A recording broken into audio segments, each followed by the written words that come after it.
कपाट खुलने के बाद अब यहां लगातार तीर्थ स्थलों की खोज जारी है। इस बीच जिले के चंदौसी इलाके में प्रशासन ने 150 साल पुराने बांके बिहारी मंदिर की खोज कर ली। ये मंदिर आज खंडहर में तब्दील हो चुका है, लेकिन इस मंदिर से जुड़ी एक रोचक बात सामने आई है। दावा किया गया है कि इस मंदिर की जमीन पर भगवान शिव के चिन्ह मिले हैं, जबकि दीवारों पर सीताराम लिखा हुआ है। वहीं भगवान की मूर्तियां भी अंकित हैं। बताते चले कि चंदौसी का बांके बिहारी मंदिर 1870 में स्थापित हुआ था। लगभग 150 वर्ष प्राचीन ये मंदिर है। पहले यहाँ हिंदू आबादी थी, लेकिन पूर्व में मंदिर के पुजारी की हत्या हो गई तो हिंदू लोगों ने यहाँ आना ही बंद कर दिया और यहाँ से पलायन कर गए। मई 2010 में मंदिर में शिव परिवार की मूर्तियों को असामाजिक तत्वों ने तोड़ दिया और पूरे मंदिर को खंडहर के रूप में तब्दील कर दिया। उस समय के शासन प्रशासन ने कोई ध्यान नहीं दिया। वहीं सनातन सेवा संघ के प्रांत प्रमुख ने मांग की है कि इसी प्राचीन मंदिर का जीर्णोद्धार किया जाए। श्रीमान जिलाधिकारी महोदय जी को हमने 2 शिकायतें करी थी। तो बांके बिहारी मंदिर जो 1870 में स्थापित था, लगभग 150 वर्ष से भी अधिक पुराना ये मंदिर है। प्राचीन मंदिर है बांके बिहारी जी का। और यहाँ लक्ष्मणगंज, जैसे कि लक्ष्मणगंज नाम बताया जाता है, पहले यहाँ हिंदू आबादी रहा करती थी, लेकिन पूर्व में यहाँ मंदिर की पुजारी की हत्या हो गई थी तो हिंदुओं का यहाँ आना बंद हो गया, हिंदू यहाँ से पलायन कर गए। उसके बाद 2010 में, मई 2010 की बात है, जो बराबर आपने अभी शिवलिंग का शिव परिवार का मंदिर देखा हुआ, तो वो यहाँ की मूर्तियां असामाजिक तत्वों द्वारा तोड़ दी गई और इस पूरे मंदिर को खंडहर का रूप दे दिया गया। हमने उस समय रिपोर्ट भी लिखाई थी, मैं स्वयं भी आया था, मेरे पास सूचना आई थी, लेकिन मौजूदा शासन प्रशासन ने उस ओर कोई भी ध्यान नहीं दिया और वो चीज सब ठंडे बस्ते में डाल दी। जो पुजारी की पूर्व में हत्या हुई थी उस पर भी कोई भी कार्रवाई नहीं की गई। तो इस प्रकार यहाँ पे हिंदुओं का आना बंद हो गया और पूरा मंदिर खंडहर हो गया। मंदिर का हालात जैसा कि आप स्वयं देख रहे हैं, बिल्कुल खंडहर अवस्था में पहुंच गया है और इसकी जमीन पर भगवान शिव जी के चिन्ह मिल रहे हैं। दीवारों पर सीताराम लिखा हुआ है।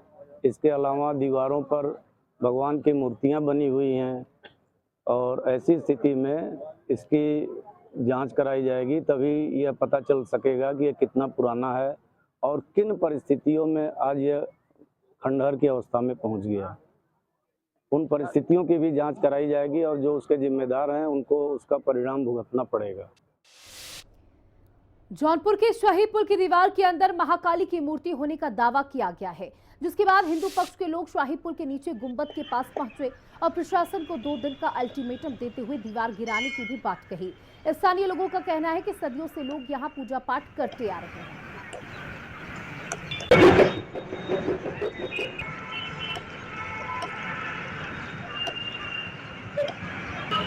जो पूरा प्रकरण है वह इस विषय को लेकर है कि शाही पुल पर एक तरफ दाहिनी तरफ जो है भगवान शंकर का स्थान है और बाईं तरफ भद्रकाली का स्थान है। और जैसा कि पूर्वजों से हम लोग सुनते चले आ रहे हैं, आए दिन महाकाली के उस मंदिर को लेकर वहाँ विचार विमर्श चलता रहता है।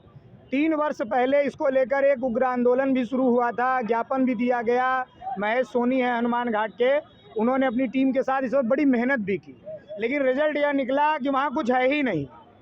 बात यह हुई कि अगर कहीं पर कुछ है, वहाँ है कि नहीं है तभी पता चलेगा जब उस स्थान को खोला जाए।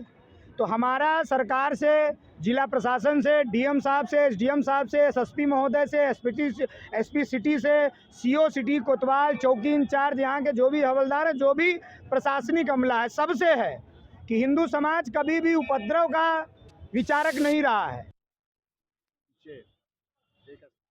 जिसके बारे में इन लोगों ने ये कहा है कि यहाँ पे माता जी का मंदिर है, उसे खुलवाया जाए। तो इस संबंध में पूर्व में एक प्रार्थना पत्र जो है पुराने नगर मजिस्ट्रेट साहब के सामने आया था और उसकी जांच जो है संबंधित विभाग को दी गई, लेकिन उसे पुरातत्व विभाग ने ये कहा कि हमारे क्षेत्राधिकार से बाहर है, तो इसलिए उसे पीडब्ल्यूडी को भेजा गया। पीडब्ल्यूडी ने कहा कि ये हमारे यहाँ से इसकी देखरेख नहीं होती है शाही पुल की, इसकी देखरेख वाराणसी डिवीज़न द्वारा किया जाता है। तो इस संबंध में वाराणसी डिवीज़न को जो है पत्र भेजा गया है और वहाँ से अभी कोई जवाब नहीं आया है। वहाँ से जवाब प्राप्त होते ही जो है फिर अग्रिम कार्रवाई इसमें की जाएगी। इसी संबंध में आज संगठन के लोगों द्वारा जो है ज्ञापन दिया गया है जिसमें उनका भी यही कहना है कि इस प्रकरण की जांच करा ली जाए। तो ये जांच चूँकि पूर्व से ही गतिमान है, प्रक्रिया में है, तो इसको हम शीघ्र जो है इसकी जांच जो है पूरी करें। और हमारे साथ रोहित कुमार साहू उपाध्यक्ष जी हैं राष्ट्रीय सेना के। हम लोग 2021 से ही संकल्पित हैं। संकल्पित तो मंदिर माँ काली खुलवाने के लिए बचपन से ही है, चूँकि दादाजी हमारे बताते थे कि यहाँ मुंडन और कढ़ाई होती थी, पूरा पाठ सालाना पूजा होता था। और मोहल्ले के सभी महिलाएं वार्षिक पूजा आज भी करती हैं। ज्येष्ठ माह में पूजा करती है, कढ़ैया होता है, ढा दिया जाता है। प्लस बंगाली समाज के लोग दिवाली की रात को यहाँ पे आते हैं, भव्य तरीके से पूजा करते हैं और कलश यात्रा निकालते हैं हर वर्ष। और बीच बीच पे प्रशासन के द्वारा उस पर सहयोग भी दिया जाता है।